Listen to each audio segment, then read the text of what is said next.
देखो दोस्त, reloaded version का फर्स्ट सीन जब पुष्पा गन और पैसों से भरा सोफा लेकर जॉली रेड्डी के पास जाता है। वही जॉली रेड्डी जिसने पुष्पा द राइज में श्रीवल्ली के बाप को उठाया था और श्रीवल्ली को तैयार होकर अपने पास आने के लिए बोला था। इसी बात से नाराज होकर पुष्पा ने उसकी बैंड बजाई थी, बुरी तरीके से उसे पहला था। उसी दौरान उसके हाथ पैर टूट गए थे और गर्दन भी लुढ़क गई थी। अब पुष्पा टू द रूल के रिलोडेड वर्जन में पुष्पा जॉली रेड्डी से मिलने पहुंचा, जो ना तो चल पा रहा है और ना ही कुछ बोल पा रहा है। अब पुष्पा जॉली रेड्डी से कहता है, जाने अनजाने में कहीं ना कहीं तुम्हारे भाइयों के मौत का कारण मैं ही हूँ।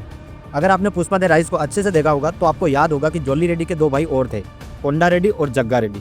इसमें से कोंडा रेड्डी तब मारा जाता है जब कोंडा रेड्डी पुष्पा को मारकर जमीन में दफनाने वाला ही था।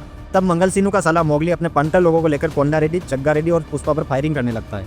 इसी समय कोंडा रेड्डी को गोली लगने से उसकी मौत हो जाती है। इसके बाद मोगली और उसके पंटर लोग जग्गा रेड्डी पर हमला करते हैं, लेकिन पुष्पा जग्गा रेड्डी को बचा लेता है। पहले तो पुष्पा मोगली के पंटर लोगों को बुरी तरीके से मारता है, उसके बाद मोगली के भेजे में गोली डाल देता है। फिर पुष्पा जग्गा रेड्डी से कहता है कि हमारे साथ कितने भी लड़ाई झगड़े हो जाए, लेकिन अगर कोई बाहर वाला आकर हम पर हमला करेगा तो मैं चुप नहीं बैठूंगा। ऐसा कहकर पुष्पा ने जग्गा रेड्डी का दिल जीत लिया। तभी से जग्गा रेड्डी पुष्पा के साथ काम करने लगा। लेकिन पुष्पा टू द रूल में जग्गा रेड्डी भी मारा जाता है। देखो जग्गा रेड्डी कैसे मरता है। जब पुष्पा की 2000 टन लाल चंदन की लकड़ी रामेश्वरम पोर्ट से जापान के लिए निकलती है, तब वह जग्गा रेड्डी और हामिद माल को सुरक्षित जापान के लिए भेजने का काम करते हैं। तभी वह भंवर सिंह शेखावत अपने कुछ पुलिस वालों के साथ पहुंच जाता है। माल तो भंवर सिंह शेखावत का हाथ नहीं लगता है, लेकिन कुछ पुलिस वाले हामिद और जग्गा रेड्डी की गाड़ी का पीछा करते हैं, जिसके चलते जग्गा रेड्डी और हामिद की गाड़ी का एक्सीडेंट हो जाता है। उस एक्सीडेंट में जग्गा रेड्डी मारा जाता है और हामिद को भी चोट लगती है, लेकिन उसे भंवर सिंह शेखावत मार देता है। तो इसलिए पुष्पा जॉली रेड्डी से कहता है कि कहीं ना कहीं तुम्हारे भाइयों के मौत का कारण मैं ही हूँ। अब मुझे नहीं पता कि आपके मन में कौन से सवाल खड़े हो रहे हैं, लेकिन इस कहानी के बीच एक और सवाल खड़ा हो रहा है कि जॉली रेड्डी के भाई कोंडा रेड्डी को तो मोगली ने मारा था, इसमें पुष्पा का क्या कनेक्शन? कोंडा रेड्डी के मौत का कारण पुष्पा अपने आप को क्यों बता रहा है? देखो, पुष्पा द राइज में पुष्पा लाल चंदन की लकड़ी के भाव को 25 से 50 कराने के लिए मंगल सीनू के घर जाता है, लेकिन वहां जाकर पुष्पा को पता चलता है कि इसमें कितना रिस्क है। तभी पुष्पा 50 की जगह 1 करोड़ मांगता है। 1 करोड़ देने से मंगल सीनू मना कर देता है। तभी पुष्पा मंगल सीनू से कहता है कि तू 1 करोड़ नहीं देगा तो मैं माल डायरेक्ट चेन्नई मुर्गन को बेचेगा।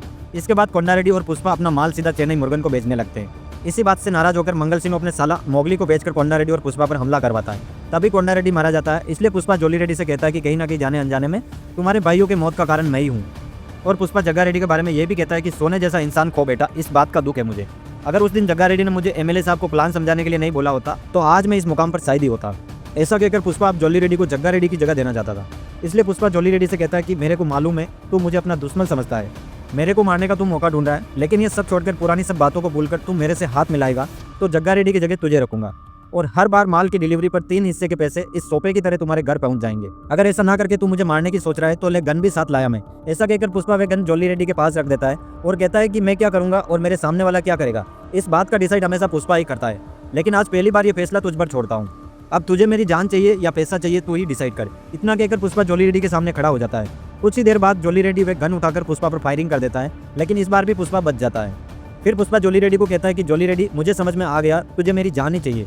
तूने पैसे को ना बोलकर जब वह गन उठाई थी तभी तू मुझे भाग गया, तो चल इसलिए मैं तुझे एक और मौका देता हूँ। जब तेरे शरीर में दम हो तब आना, ये पुष्पा तेरे आने का इंतजार करेगा। इतना कहकर पुष्पा वहाँ से चला जाता है। अब आगे की कहानी हम नेक्स्ट वीडियो में जानेंगे। तब तक आप एक लाइक और एक सब्सक्राइब कर लो यारो, क्योंकि आपके एक लाइक और एक सब्सक्राइब से हमें मोटिवेशन मिलता है ताकि आने वाली वीडियो में हम और भी बेस्ट करें।